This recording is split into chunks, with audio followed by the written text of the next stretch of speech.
Welcome back to The Narrative. I'm your storyteller, Callistra Farrier. Joining me now on The Narrative is Peter WICKHAM, political analyst and commentator. We're going to be discussing three topics on this segment of The Narrative. We'll take a look at Kevin Shuggy Simon's gamble that paid off in Antigua by elections. He won his St. Mary South seat by a smaller margin this time, but he is back in the parliament. We'll also take a look at what's happening in Grenada with former Prime Minister Dr. Keith Mitchell, where there's a discussion going on about whether or not his divorce is private or public. And I'll speak to Peter about whether the character of the man makes it a public issue because his behavior in this divorce is shedding light on his character. And we'll also take a look at what's happening in Palestine and the Caribbean's perspective, the regional perspective on that situation. Jamaica being the only Caribbean country to abstain from the UN ceasefire vote recently. So, and there have been demonstrations. It's a big demonstration in Trinidad and Tobago by Muslims in support of Palestine and condemning what's happening in Gaza. I'll have to speak with him about those three topics. Peter, welcome to the program. Good morning, and thank you for having me again. Good to be with you.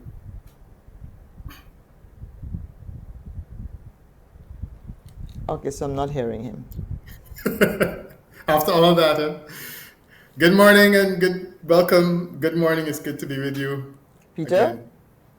Yes, good morning. Good morning. Good morning. Buongiorno.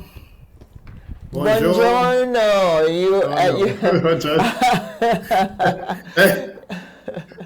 I'm in Italy today, so. So it's not bonjour right now. It's buongiorno. I hope I'm getting it right. I won't try to go further.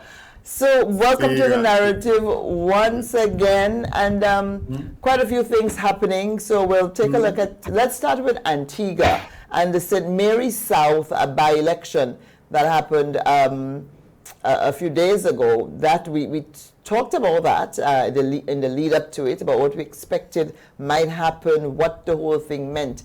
And the results are in. Shuggy Simon has maintained the seat. He won again by a smaller margin.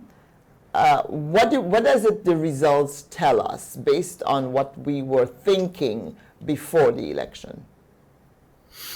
Yeah, well, I mean, I think ultimately it affirms the reality, and as I think I made the point previously, that within the context of Caribbean, in the Caribbean, we've had very few by-elections, but invariably they always relate to the election to which they're most proximate, which is the general election. They're usually in the same direction, part of the same conversation. And ultimately, what we're basically seeing is the same thing, that in this instance, Simon's previous result is similar to his current result. I mean, there are some nuances, but maybe we can get into that later. But for all intents and purposes, it affirmed the general tradition of by-elections. As I said before, I think he took the moral high ground in saying, either I subject myself to a protracted legal debate, or alternatively, I resign and let the electorate decide again what they would prefer to have done as a candidate. He gambled on the latter, and one could argue that he won, largely because he took hold of a narrative that essentially said, look, this is a moral issue, I'm fighting it, and he basically won that in the end of the day. So congratulations to him. And as I said, no huge surprises in terms of the outcome of elections in the Caribbean. It hasn't taken it in a different direction. And we're looking at a reduced margin. Prime Minister Gaston Brown, who I understand poured a lot of resources into the elections, and we're going to talk about that a little later on as well. But the margin has shrunk. And Brown is saying that, well, you know what, we've picked up some votes there, and it puts us in a better position, puts Labour, the Antigua Barbuda Labour Party, in a better position for the next general elections. Do you agree with him, or just posture? Well, I mean, we saw two strategies, and I think that both of the strategies were excellent. The Shuggy Simon strategy, which said, I will make this a moral issue, I will come out and I will put it in the hands of the electorate.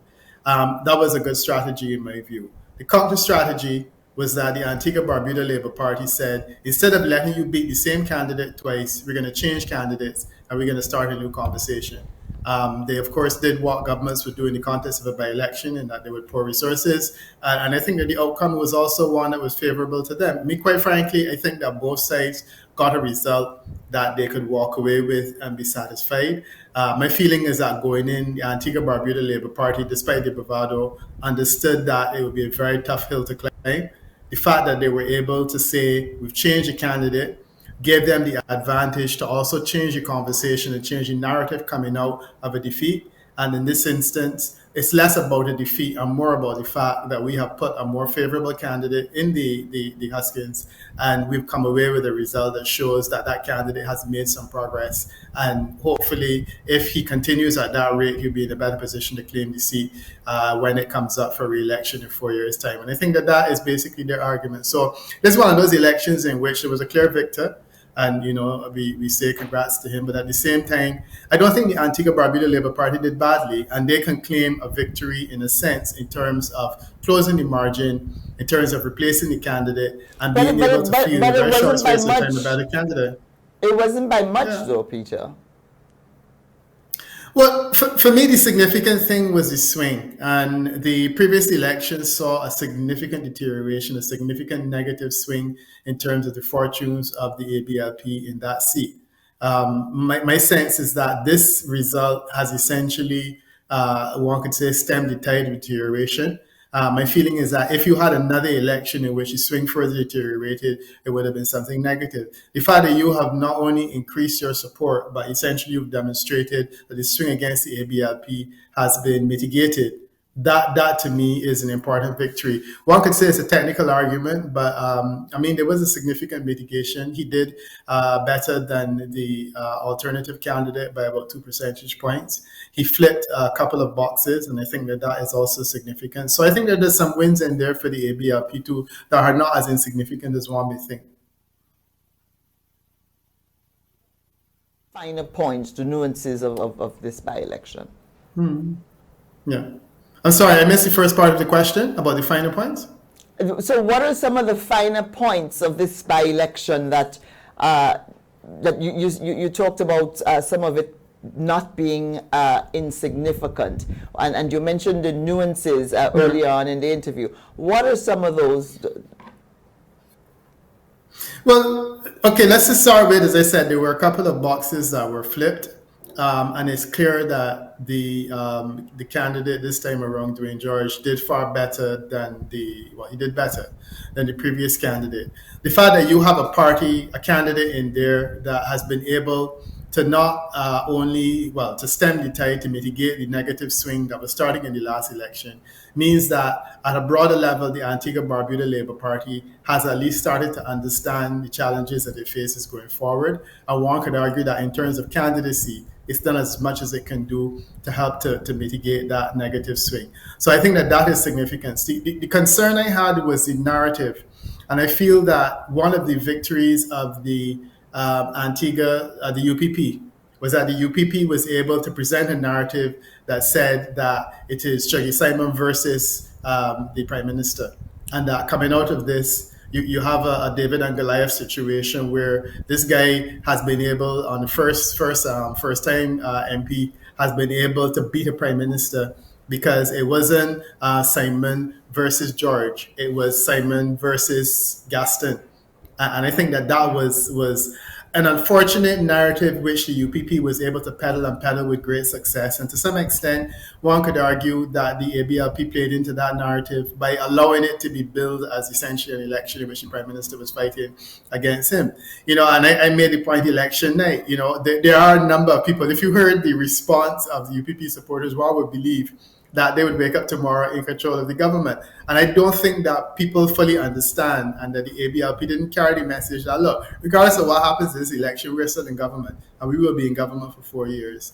And, while this election is important, please do not think it changes anything. I think that subtle point was something which was not driven home by the ABLP. And I think one of the lessons that the UPP learned is essentially how to control the message and essentially to peddle that message to the extent that it was winning. And the extent to which the challenges facing the UPP going forward are being understated. The leader of the UPP is not exactly in a great position because he will still face challenges. We don't know whether the Jamal Pringle will lead that party going forward, or whether others within the party that have an interest in leadership will take it over. There are some other fundamental issues which need to be addressed. The relationship with Asset Michael, whether or not there is one indeed, and how that will be managed. These are some of the more contentious issues I think that need to be addressed. But all of that was swept under the carpet successfully by the UPP, that essentially said, look, we are fighting the Prime Minister, and guess what? We won. I mean, it was just one battle at a time, I suppose. And part of the narrative we're pushing is that the Prime Minister went in there, brought in as much resources as he could into the constituency, because St. Mary's South was important to him. He wanted to pick up another seat in the Parliament. He wants to be able to have some sort of control over his cabinet as well. Is this just more of the other side trying to control the conversation, or is there anything to that? I think that the UPP has been able, again, to peddle an interesting narrative. And I made the point that the St. Vincent and the Grenadines, Prime Minister Gonzalez has had a one-seat majority for, 15 years. And it hasn't made a difference in terms of his ability to run a government to win an election. Why do people think it would be any different with the ABLP and Gaston Brown? So I think that more was made of that than needs to be made of it, quite frankly, because there's this idea that this one-seat majority is slim.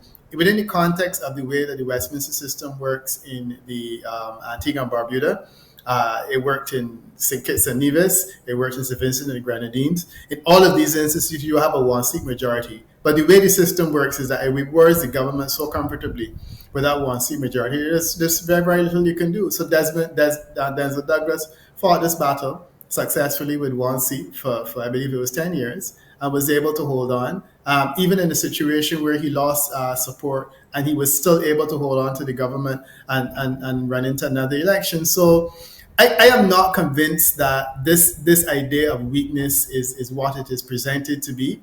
But clearly, as I said, it's a success on the part of the UPP by presenting Gaston Brown as a weak candidate. The other thing I think was a mistake was that the ABLP sold the idea that they could actually win the seat.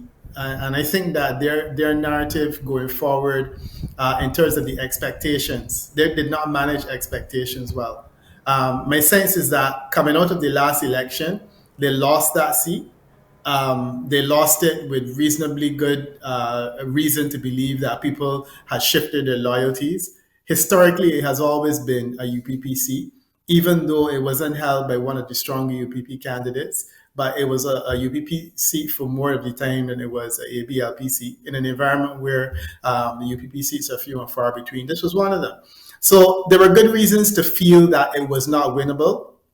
But at the same time, I think that the bravado of the ABLP going in was that this is a seat that we can win. People bought into the narrative, and as a result, they were disappointed. And my sense was that maybe the expectations could have been managed a bit better, because it would always have been tough going. It reflected, in my opinion, a deterioration of the ABLP's fortunes that were not surprising in the context of what happens in a third term. And, it was a situation where the challenge to it legally was a legal technicality, and the best chance of winning would have been whether the court ruled in favor of the ABLP and essentially gave it the seat. But in a situation where it had to fight politically, the likelihood of winning it was quite low.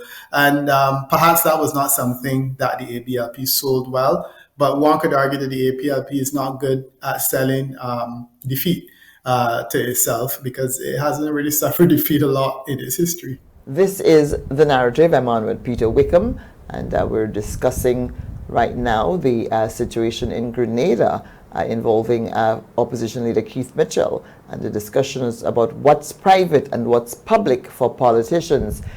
More when we come back.